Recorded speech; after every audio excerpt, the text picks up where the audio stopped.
Hello, everybody. My name is Jeff Rolka. Sorry, I'm a few minutes late here this morning. I got a new book this week, and I was looking through it, thinking about a question that came in via email, and I I lost track of time there. Good afternoon, Mai. Hey, welcome.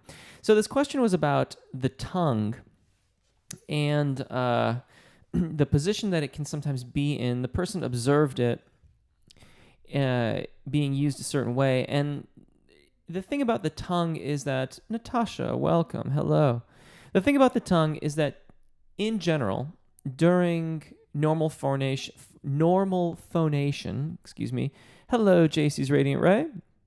Welcome. I love the little eighth note icons there. Hey, Greg, tally ho to you too. But I digress.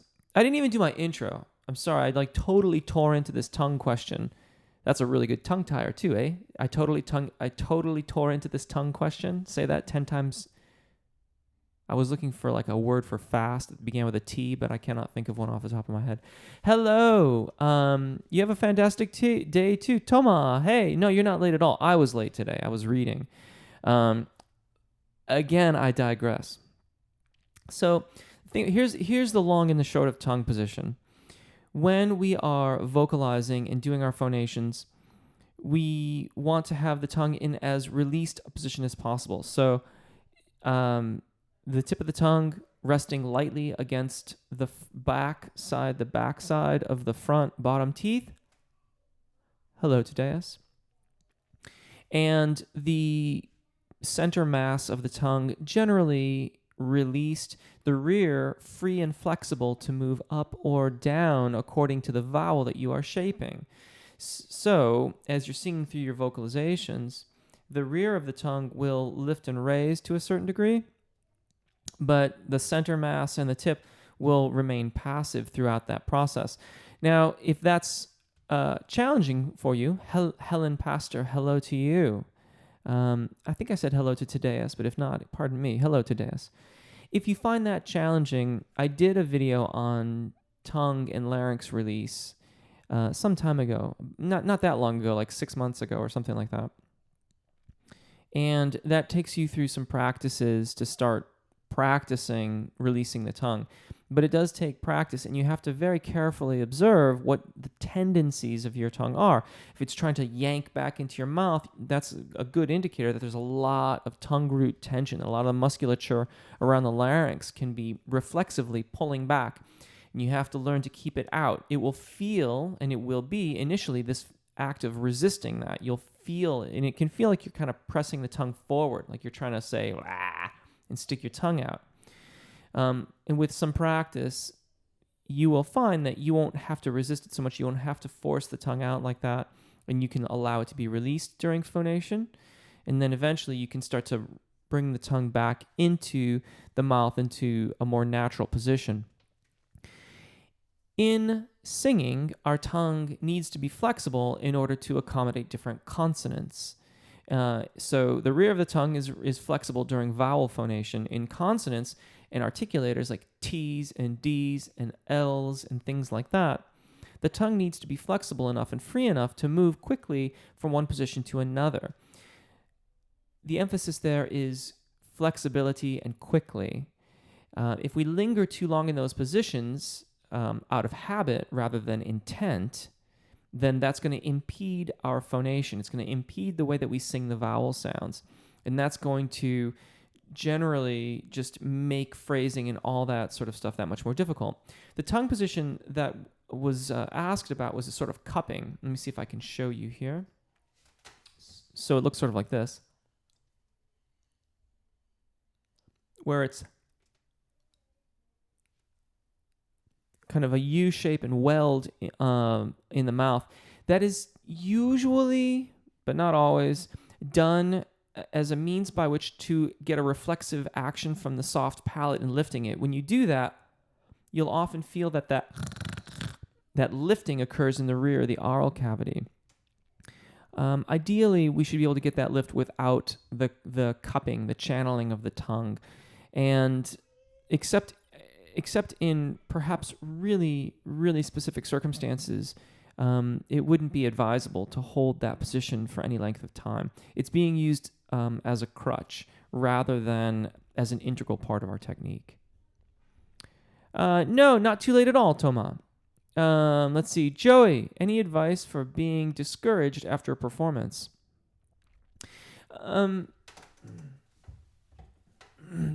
sorry that happened, first of all. Can you elaborate? Would you mind elaborating a little bit more?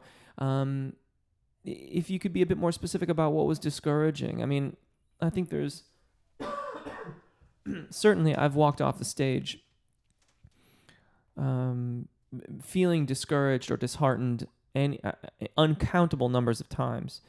But I'd like to know, maybe if you wouldn't mind just telling us a little bit more about what exactly happened or what was giving you that sensation of feeling discouraged. Even if that's just to say a general sense of discouragement, then perhaps I can lend a little bit more information or a little insight on that.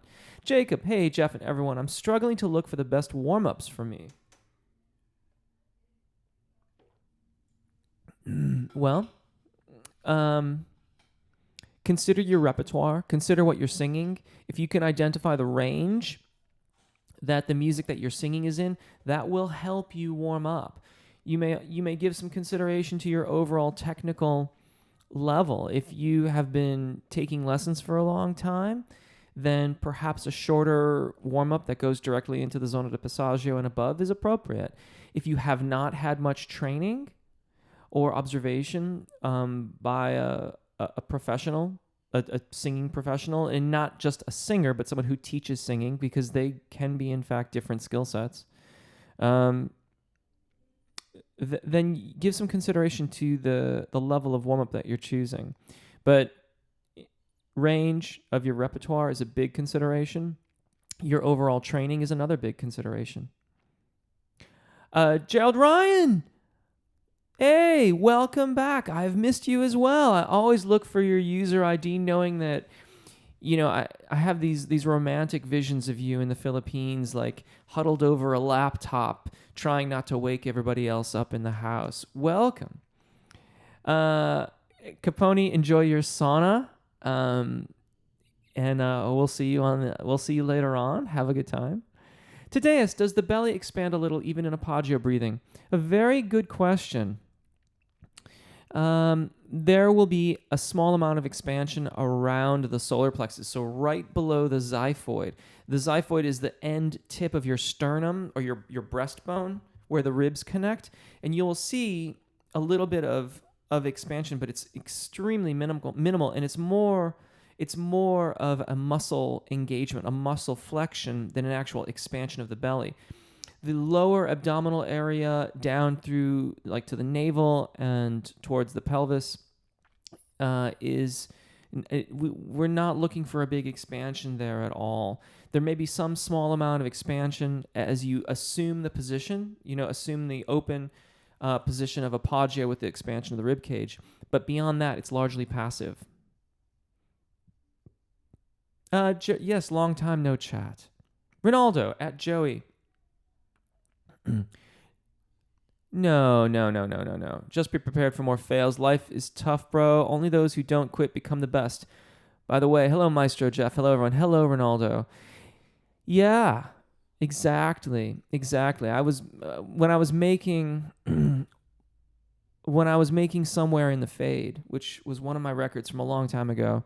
I remember the bass player, Mr. Kevin White, who's wonderful. And if you ever had the chance to work with him, I would highly recommend it. He very frequently plays with Chuck Prophet, who's a Bay Area kind of luminary, if you will, in the sort of no depression rock world. And Kevin we were just talking in between takes, and he was talking about another singer-songwriter, and he's like, you just can't quit.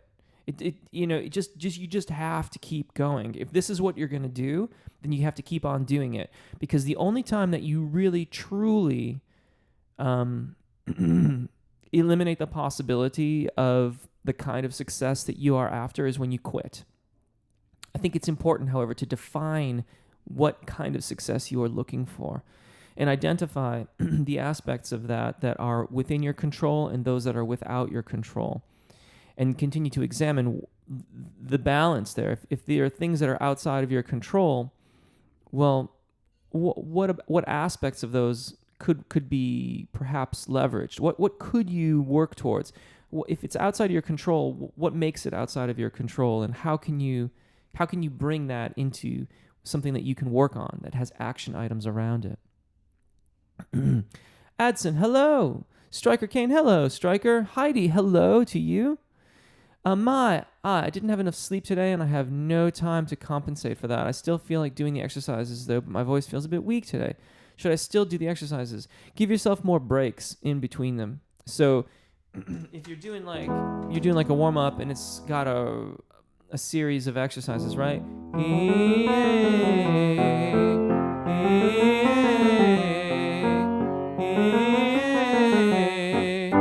And then we're going to go on and we're going to change vowels now. So we're going to do that again. Pause your warm-up or pause the video. Just give yourself a little shake out and then try it again. If you're really super tired and you just can't manage the energy bodily to do it, then take a rest day. There's no shame in that, you know? And sometimes it's good to know when to rest. LAD, how do I stop singing sharp? I hope I didn't post this twice. No, something was retracted. I didn't see it before. How do you stop being sharp? Well, curiously enough, being sharp is being flat as a vocalist is typically more related to muscle tension than being sharp. If you're sharp, then you may, it depends on how sharp. If you're just subtly sharp, then it becomes an aspect of acuity. If you're sharp as in a completely different key area sharp, well, that's a different issue. If you're subtly sharp, work through your melodies without the consonants.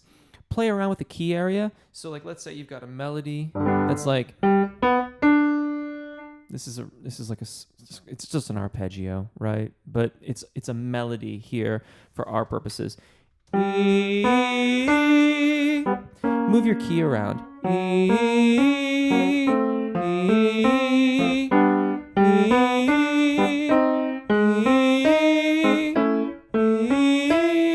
Like, move that key around right in the general area of where your melody is, and then come back to the melody in the key that it is in the song that you're singing. Usually that will get you closer to the pitch, if not right on top of it. We can't discount vocal tendencies. We can't discount changes in vowels. We can't discount the variety of minutiae that can occur in the study of a song. So consider that as well. If there are consonants that are rather obtrusive, that really block the airflow, I'm thinking of K's especially. That mid-tongue flexion in a song can really break things up and make intonation challenging, and particularly if you're in the zona de passaggio. Nancy, hello. Karina, hello.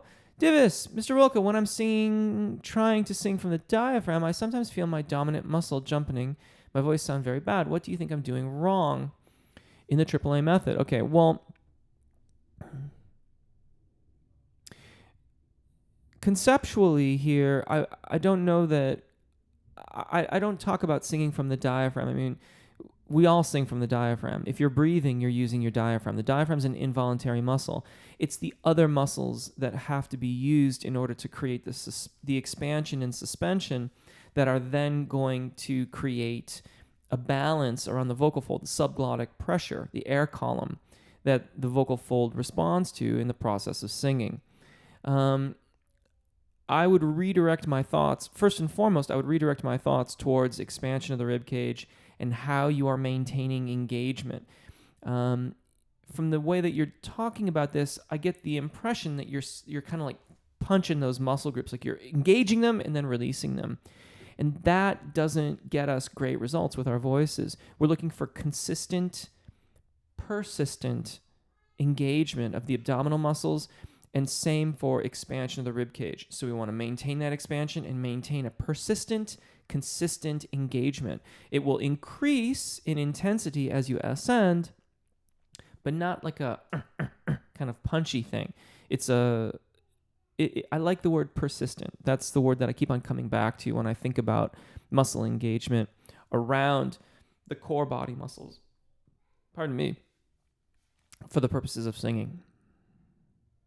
Today, yes, I just got done talking about that, so that's exactly right. James Von Ba, do you have any tips to straighten out learning curves so it goes in a constant upward spiral instead of going up and down? If I could, then I would not just be an amazing. I shouldn't say. I was about to say I wouldn't just be an amazing singing instructor, and that's being rather presumptuous of me. I don't. I try. I don't think of myself that way. I think I do a very, very good job, and I'm always open to learning, which keeps me going really, really well. But that would be an amazing learning just in general, James. It's kind of, it's part of the canon of musical study that we sort of have these peaks and valleys, and unfortunately, I don't have any magical suggestions that can make your progress be more consistent. What I would, the one thing that I find that helps in this is to continue to develop your awareness of the minutia around your use of your voice, so that you become increasingly aware of the small little details that have a positive and or negative impact on your ability to sing. As you look more and more closely at those minutia, you can get a greater sense of the tiny incremental progress that we make from a lesson by lesson basis. So perhaps one lesson we've just learned to keep the tongue in a more neutral position. That's huge. Maybe it's not even consistent. Doesn't matter. In observing it and becoming aware of it, we've learned that. And in our practice, we integrate it into our singing, and that gets us more consistent results with our voices. If you track, if you can become aware of the small things, then you can track your progress in a more linear fashion. And you will find, too, that you're still going to have the peaks, but you won't necessarily experience the valleys quite so much. Because every once in a while, all that minutia will result in a rather significant step forward in your ability to sing. And it'll look like all of a sudden I can sing this thing that I couldn't sing before. But really, it's a cumulative, it's a culmination of all of those small steps forward that you've taken on a day by day by day basis. Where are we? Nancy, my chest voice sounds very weak and not pleasant, but if I sing loud in my chest, it doesn't not sound good. It doesn't not, that's a double negative. So it doesn't not sound good. So it sounds okay. But it doesn't hurt my voice. Okay. Is it the way I'm placing the sound?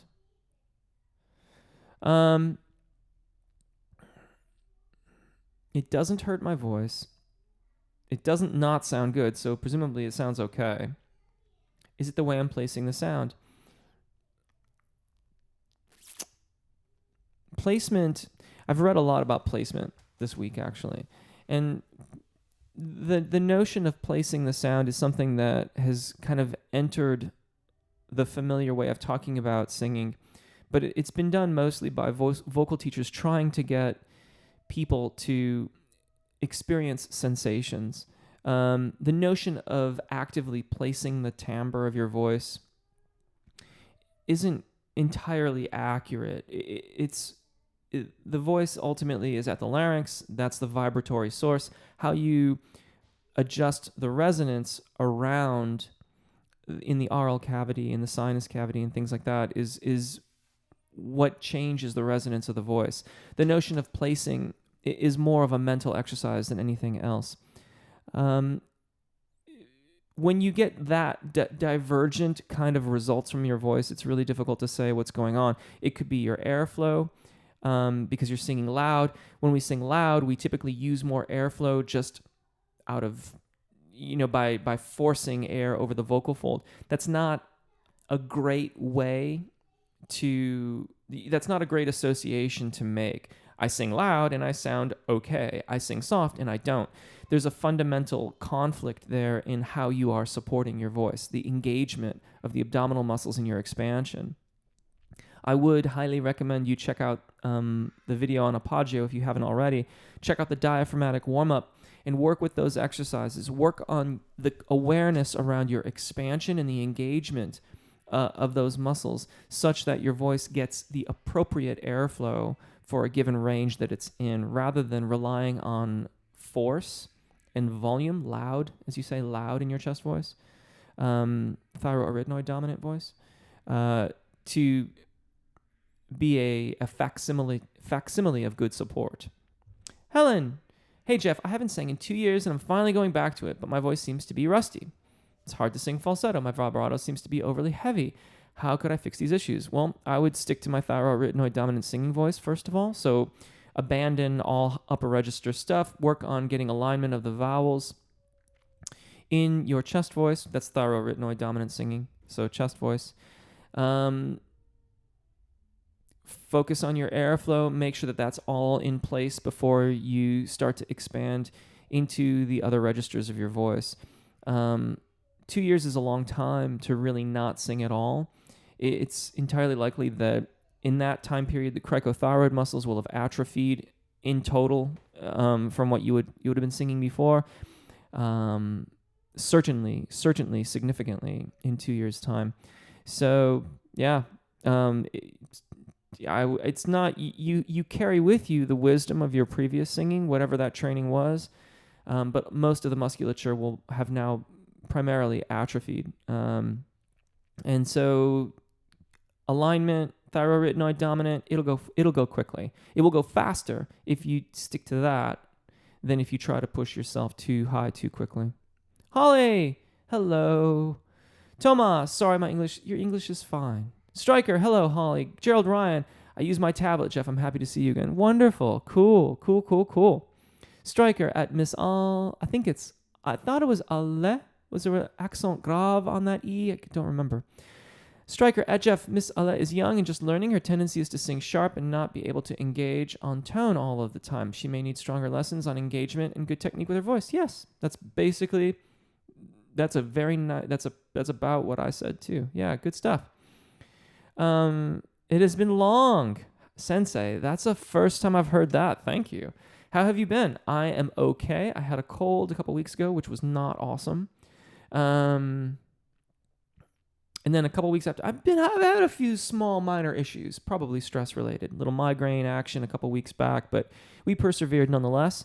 In general, having fun, doing some singing, feeling good. I've been binge watching the song While My Guitar Gently Weeps, as sung by like a bunch of rock and roll luminaries at the 2004 Hall of Fame ceremony or something like that, but mostly for Prince's guitar solo at the end. And that I've found that to be profoundly inspiring.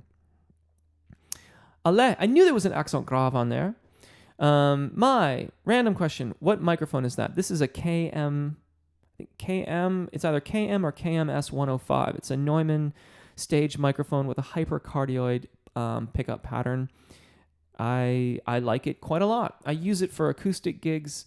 I would use this on stage as well, particularly if I were using in-ear monitors, as long as I had a sound, if the club could deal with it. I've had experiences plugging mics that are similar to this into club gigs, and because the PA system isn't said to be rung out, or they ring out the PA, so they have the tendencies of everything in the graphic equalizers. If it's not rung out for a mic like this, then you can get just ridiculous howling, squealing feedback, which is what we got.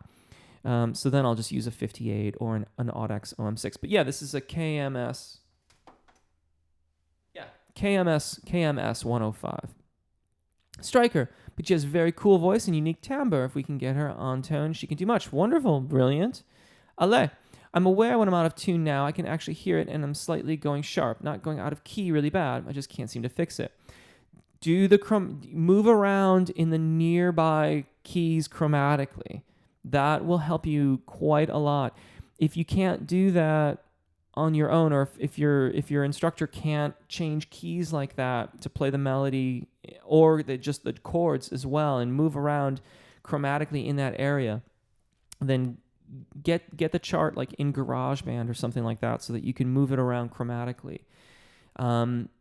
It sounds to me like we just need to do a little bit of fine tuning on your aural acuity in that area. What did Stryker say?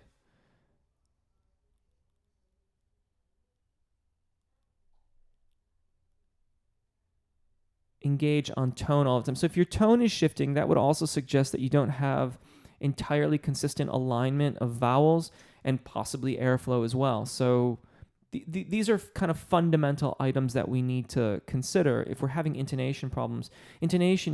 I think of intonation or poor intonation more as a symptom, and rather than the problem. Obviously it's a problem, but it's not the problem, right? We don't fix poor intonation by wanting to sing in tune. We fix it by addressing our core technical concepts that aren't necessarily fully formed. So if you're going off tone, address your vowel alignment, address your engagement and airflow. Those are going to be the areas where you will have action items that are going to influence your intonation. Meanwhile, keep on moving chromatically around the key areas of the melody, both melodically and chordally as well. So do it with the melody and then do it with just playing a chordal accompaniment where you're entirely responsible for singing the melody unaccompanied. Not unaccompanied, the chords are playing, but without a melodic guide, if you will. Be presumptuous, sir. Thank you. Thank you so much, Stryker. Fed Van Gils. I tend to overforce my breathing while trying to engage the necessary muscles.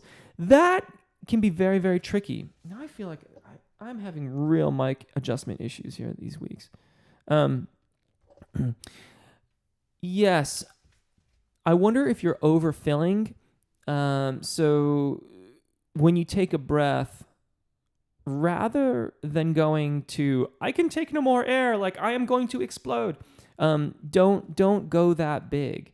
If you are getting overfilled on your inhalations, then the musculature can't, in fact, engage with the column of air as effectively as if you get sort of 80-ish% of the way.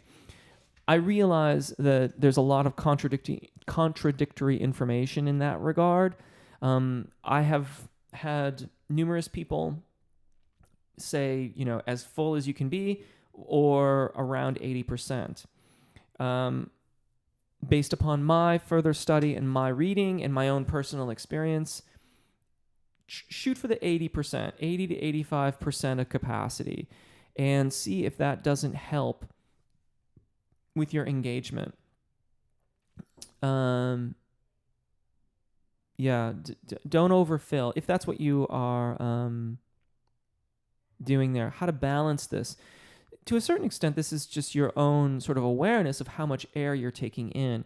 If you inhale and it hurts, or you feel like you can simply not take another breath, then exhale a little bit and then see if you can engage with your voice more effectively, and get a sense of that. Move around so that you can feel what your body feels like when it's got about 80% of its airflow in there. You can also do like the short exercises where you just refill what you use. So you get your breath. In your case, you might then exhale a little bit.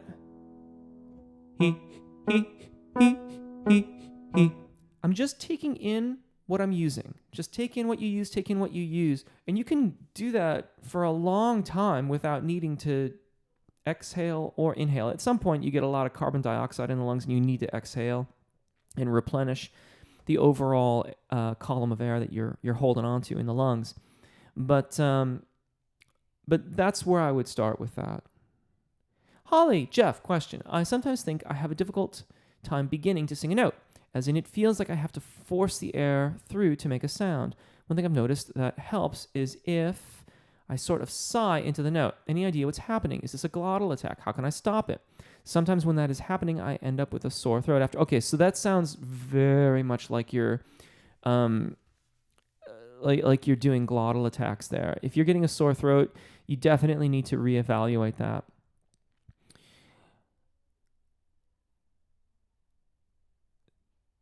Okay, so you're actually doing what I would suggest you do anyway, which is to sighing into it is one way of thinking of it. If that's working for you, that's good.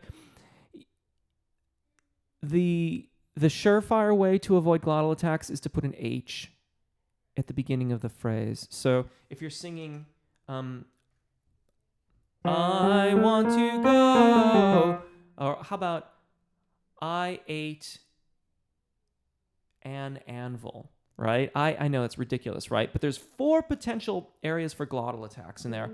I ate an right? I got all of them too that time. I'm gonna have to do like vowel penance for that. And here, if I put an H in there, I hate an anvil. You can hear how much it changes things. Now, we want to practice with the H. It's a way to learn how to stop doing glottal attacks. Trying to stop doing something as a vocalist is very difficult. That's why in virtually none of my videos, I'm trying to think of an example, I never say, don't do this thing. And you won't hear me say, don't do this thing very frequently. I will give you alternatives for things to do, because those are action items. We want to focus on what we can do versus trying to sort of arbitrarily stop a behavior pattern. So now we've got this thing happening. I hate an anvil. And then we want to imagine compacting that H. How small can I make that H? I hate an anvil. There's so many in this phrase, it's really kind of tricky. I hate an anvil. Ultimately, we want to compact it so much that we don't hear it. I hate an anvil. Now, in truth, if you are keeping your air moving through your phrase, you won't typically put the glottal attacks on the vowels in the middle of the phrase. So those 8 an anvil, it will be if you're finding that you're getting glottal attacks on there, then not only are you habitually using the glottal attack as an articulator, but you're also breaking up your phrase a lot. And so another thing, adding the H's will help you see how you can keep your air moving through the whole phrase as well. And eventually, what we ultimately learn to do is to keep the throat in an open position where the epiglottis is not covering the vocal fold. It is in an open position. And then the coordination of the flow of air and the receipt of it at the vocal fold are coordinated. So we've learned that control. I ate an anvil. I ate an anvil. And then we get that nice, crisp, immediate articulation of the beginning of the phrase. That getting coordinated is what all those short note, short breath exercises are about. He. That is a coordination exercise, amongst other things. And that is what I would do to work on that, Holly. Holly Stryker at Ale. Ashish, please announce my name loudly. Ashish Shanker. Holly, sort of sigh. And the sighing thing can be very good too. The sighing thing, Holly, is about getting the airflow started before the phrase actually begins. And that's a good habit to have.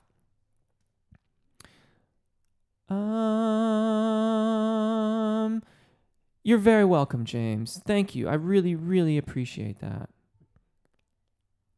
Acquisition of any skill has ups and downs. Thank you, Heidi. Yes, the main thing is that with good practice, there is an upward tendency. Well spoken, Heidi. Thank you for chiming in on that. Toma, I struggle to maintain the support. I can feel it when I'm not warmed up. When I get warmed up, it disappears. But when I sing in my head, I have a huge engagement. Why is head voice easier to support? Well, why is it easier to support? Okay, that's your experience of it, and I'm glad, because that's good. It needs that kind of engagement and airflow. If you do not have that engagement and airflow, you won't get very consistent results in your cricothyroid dominant singing voice, your head voice.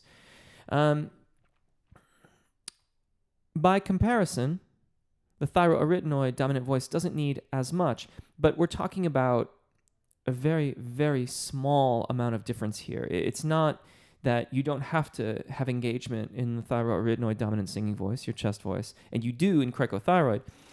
But particularly if you've been working with my videos, I know I emphasize proper engagement above the secondo passaggio, and I'm very emphatic about it. And in teaching my students, and it wouldn't surprise me if this happened with the videos, but in my clients, as we move from thyroarytenoid dominant singing to cricothyroid dominant singing, I typically notice that that while they may not have entirely appropriate engagement in the thyroarytenoid range of their voices, once we begin working on cricothyroid, the engagement will increase to properly support that phonation. And then we get those registers unified. And so there's a more overall consistent degree of engagement throughout their vocal registers.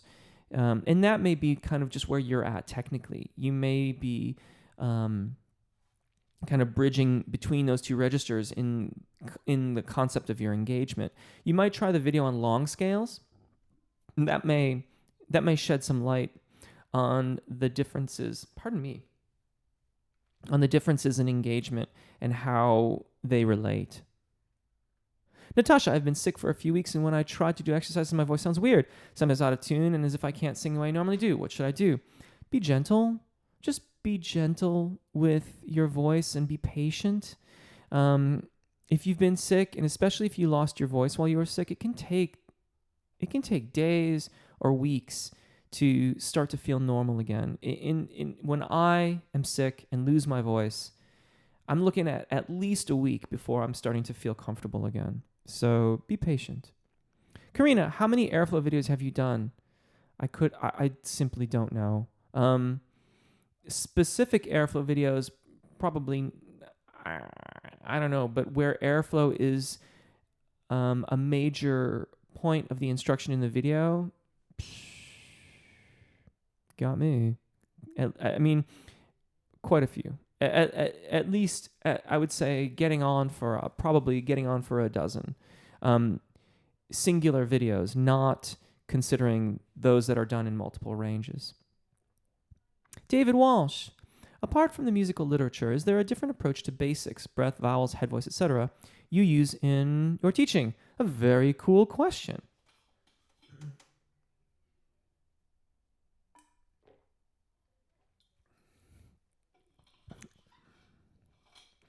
Well,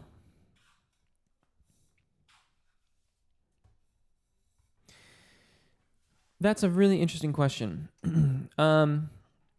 So my teaching is primarily based on Richard Miller's teachings. He taught bel canto, and that is what it is his work and writings and tuition that I study. And when I work with teachers, it is to get their take on those concepts and to see how they apply those concepts, to see if I agree or disagree with them and things like that. I have studied other vocal methods in the past, and as such, I will incorporate those into my teaching of a client if I feel it is necessary. But even the usage of the parts of those methods has been adapted to my understanding of bel canto teaching and bel canto teaching as done by Richard Miller, because there's kind of different offshoots of the application of bel canto. So I don't necessarily choose from those other schools that directly, because I often won't necessarily, I won't agree with how they have determined that it's best to acquire a skill set. Particularly if I feel like usually it's because there's too many habits around the technique that need to be changed later on for the vocalist to have true freedom of phonation with their voice. So in a way, and certainly like vowel sounds are adapted primarily for popular music, and the aperture at the larynx is adapted for popular music. I don't advocate necessarily quite as wide an aperture as some might, but those things are adjustments to the technique. They're not different techniques in and of themselves. Again, I am reminded of this book I wish I would have bought or at least gotten the information from, which had drawings of larynxes and the aperture around the larynx for the different genres, from like opera and classical singing all the way through a variety of contemporary genres. And it was really, really interesting to look at and to ponder, because it's not that the fundamental aspects of the technique that I am teaching and that I am doing in video format on this channel are applicable to basically vocal music in general. Where you take it from there in the adaptations that you make for your genre, then you get more into the specifics of how the oral cavity is arranged and things like that. Karina, if I am bad at breath management, other than the Apagio breathing video that you mentioned, which one would you recommend me to watch? Lip Trill Madness is a good one to practice breathing. The Apagio breathing video is also more about the theory of it and body orientation. The diaphragmatic breathing video is really, really good, but if you're not doing, if you can't maintain the noble posture and Apagio breathing suspension, then you're only going to be so successful with the diaphragmatic breathing video. That being said, you got to start somewhere, and there's no reason not to do it, as long as you're aware that part of, like, change your focus. Be focused on your posture and the maintenance of the suspension for Apagio in the practice of that video. And you could do that really in any video that's on the channel. So take the gentle warm-up, which is not going to be particularly challenging if you typically sing in a wide range, but make your sole focus of that video the maintenance of your expansion and engagement for your Apagio method. Striker at LA. At Karina from Heidi. Karina, I need engagement of airflow exercises. Yeah, I'm kind of overdue for a new airflow video, I think. Karina Chen is saying, thank you to Heidi. Heidi, you're welcome, Karina. It's one of my favorites. At Striker at Karina, thanks, Striker. Ale. Okay, Striker Kane. Basically, I have no idea how to tag you. I'm just hoping for magic by writing your whole name. Yeah, I don't know how tags really work in this whole thing either, but you can also get in touch via Sequencer, and that's a good way to get in touch with people that are here regularly. Just googly Jeff Rolka breath, and you should Freya's breathing lessons 2. Holly Emmerich at Ale, symbol at before his name. Farouk, I have no problem singing high, A4 and above that, and I am a baritone, but between the F sharp 4 and A4, I have problems transitioning, and sometimes I crack. What do you suggest? That is transitioning between the different registers of your voice through that area. Cracks are an indication of an imbalance. Usually it's the imbalance between vocal fold engagement or tension around the larynx and your airflow. So assess how you are engaging with your voice, how you are maintaining airflow, and assess the alignment of your vowels. Start with that alignment practice in the thyroarytenoid dominant singing voice, your chest voice. If they sound consistent in that range of your voice, then start moving into the zona de passaggio and above. Ale, thank you. Karina Chen, you guys are great. Holly Emmerich at Jeff Rolka, thank you so much. You're very welcome. Sylvia, how to reduce cracks. I just mentioned that in regards to Farouk's question. That's an imbalance in airflow and vocal fold engagement. And address it first in your thyroarytenoid dominant range, looking for consistency of vowel phonation, and then move it up from there. Kai, I'm trans and 1 year on hormones. My voice has dropped then my vocal range has changed significantly, and I'm having trouble controlling pitch and increasing range. What do you suggest? Woo.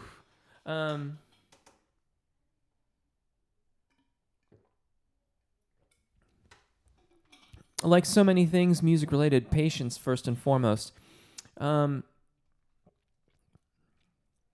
My question to you is whether or not it's stabilized. If and I must admit, I'm not entirely aware of how the hormonal, like the testosterone. Forgive me if treatment is the wrong word. I don't know if it's fair to say that. I do not. I say that in ignorance. So please feel free to correct me if there's a preferred nomenclature for referring to that. But if the testosterone treatments are stabilized and you're on a stable course, then I would basically start relearning my instrument, starting in the thyroarytenoid dominant singing voice, the chest voice, and working through there. Work on your fundamentals. Keep your airflow consistent. See how your voice is going to work. If it's not stabilized yet, if it's still in the process of changing, or if it varies dramatically from week to week, then you can still do that, but be patient, knowing that until it settles down a little bit, that these kind of jumps arounds and inconsistencies and lack of control are going to kind of be with you for a little bit. Same here, Capone. Same here, Sylvia. Cream cracker throat. Yeah, you don't want those, the crackers in there. Karina Chen. Everybody is talking about mix these days. Is this part of your school of teaching too, Jeff? If so, how would you suggest to develop it? The mix. Okay, so I just did a video on this actually. In short, the mix range, as I refer to it, is the zona de passaggio. This is the point where you are there is an increasing level of cricothyroid activity and a decreasing level of thyroarytenoid activity, such that we're coming into parity between the engagement of the cricothyroid muscles and the elongation of the vocal fold. There's an equilibrium that we get in here, and it typically feels like very it can feel very unstable for quite some time in that range of your voice. There's a lot of videos and things like that out there that refer to the mix as the head voice. I refer to that as cricothyroid dominant singing or head voice.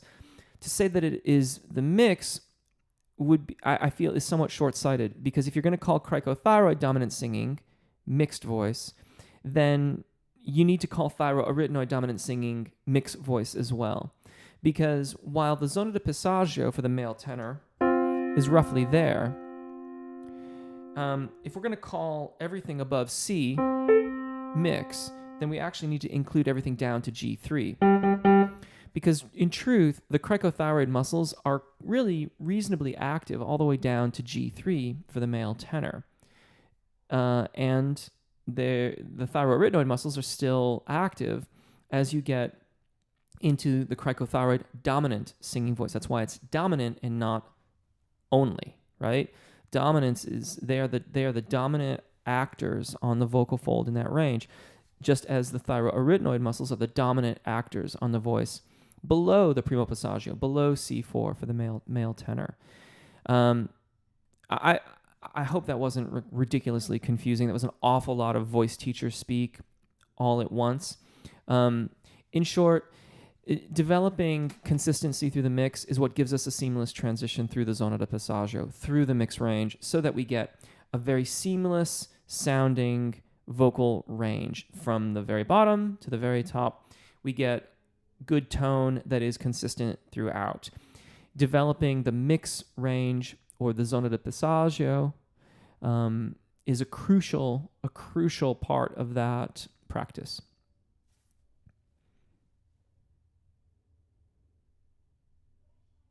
Toma, I meant classical music or Disney are easier for me. Even middle and low notes have engagement, but I can't support an open sound. Is there any reason for that? Certainly there's a reason for it. What that reason is difficult to say. without kind of knowing what's going on and hearing you and all that. I mean, I can't support an open sound. That's a very interesting way of putting it.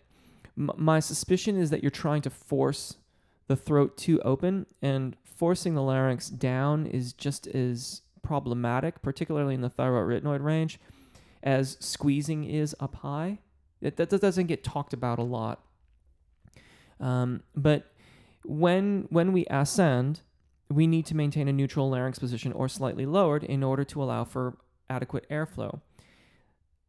When we descend, if we lock into that position up there and bring that down, we are going to be out of position for the lower notes.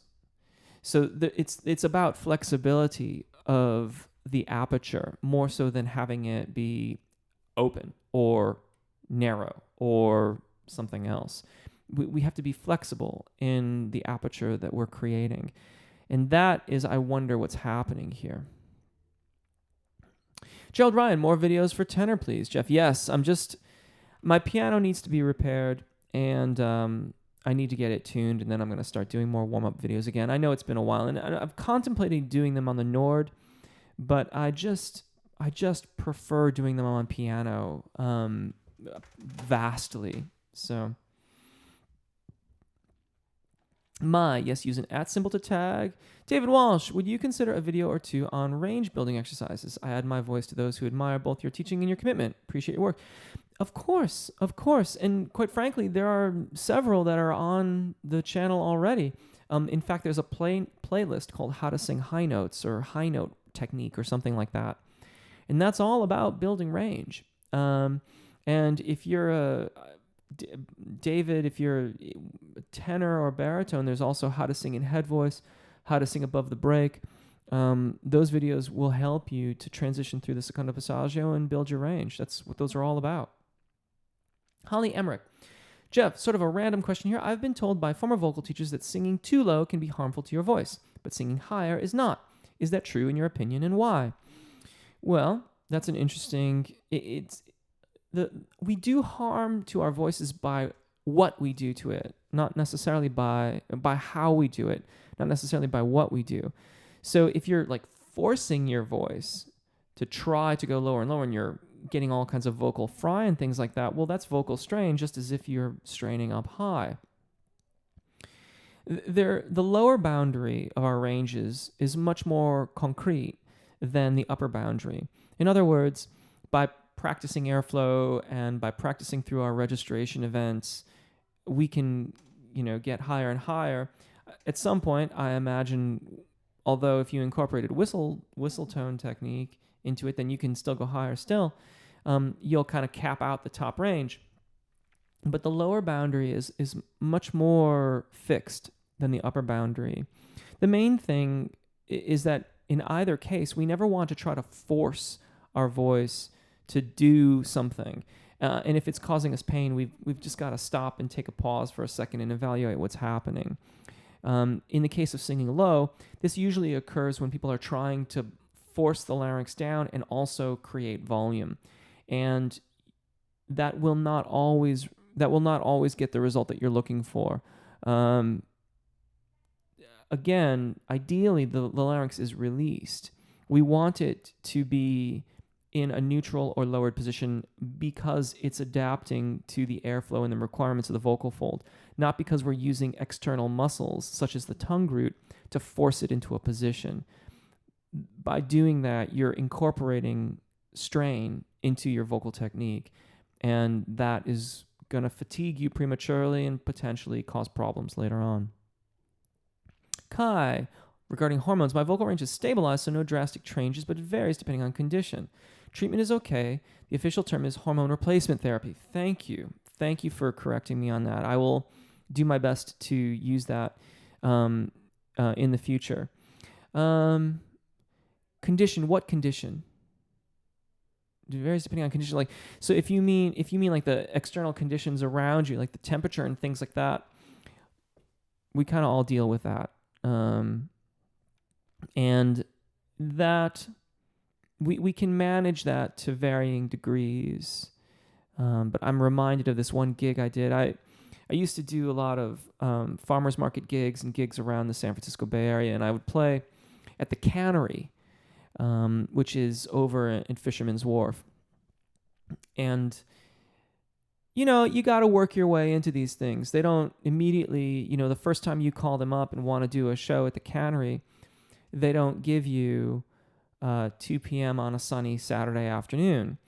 So I was there on a Tuesday night at like 8 o'clock in the evening, and there was literally no one there, like literally no one. But I plugged in and I did my gig because that's what you do. And I mean literally no one. I had it was like a flip up the thing on like the covered outlets there that are just there, and you flip it up and you can plug in. But there was no one there. The shops were closed.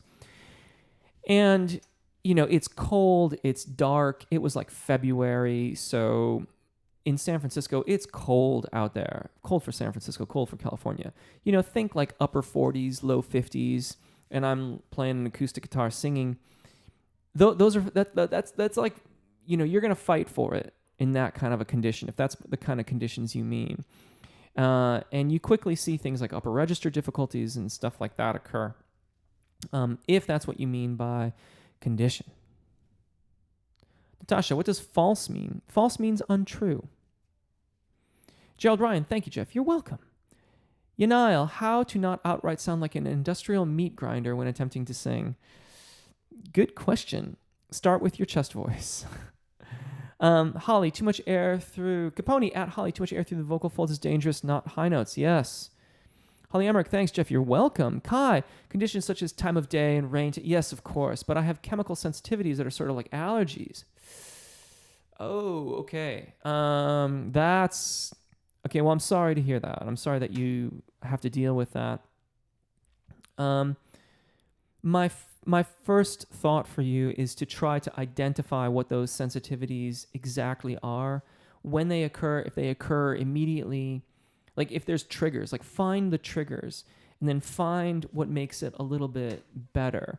Time of day is a tough one too. You know, like the earlier, if you've got an early gig, then get up as early as you possibly can, and try to warm up slow. I tend to warm up in stages around things like that. So getting back to chemical sensitivities, try to observe what they are. Try to observe if things that you eat or wear, soaps, anything that's triggering those reactions in you. If you can identify the triggers, then perhaps by changing a few things, you can manage the conditions a little bit more easily. I don't know if you'll ever be able to eliminate them entirely. It's like, you know, like acid reflux. You can manage it and you have to be aware of it, but it's still going to be there and you have to kind of be on your guard. A similar thing to people who have like a post-nasal drip because of allergies. That's something that we manage. Typically, a gentler warm-up is appropriate, so long as there's no inflammation. If there's no inflammation of the vocal fold, then you may have to look at like a longer warm-up that's gentler. By all means, warm up your body too, so that you're really truly engaged in supporting your voice and keeping good airflow, subglottic pressure underneath it. That would be a place to start. That's where I would begin with that. Thank you, everybody. One last one. Kat D, somewhat beginner singer here. I need help with high notes and expanding my vocal range. Do you have any videos or exercises to recommend? If you're a beginner, stick to the beginning playlist and stick to your thyroarytenoid range. Your upper register will develop more quickly if you align your vowels and get your airflow dialed in your thyroarytenoid range. It will be much, much faster and much, much easier for you if you do that first. And I spoke quite a bit about that earlier on in this event, which will be posted just as soon as I get off the old internet here. So thank you so very much, everybody. Great session. Take really good care of your voices. Enjoy singing. I will see you next week. And of course, hopefully I'll see you in the comments or on Twitter and such. Thank you again. Super fun.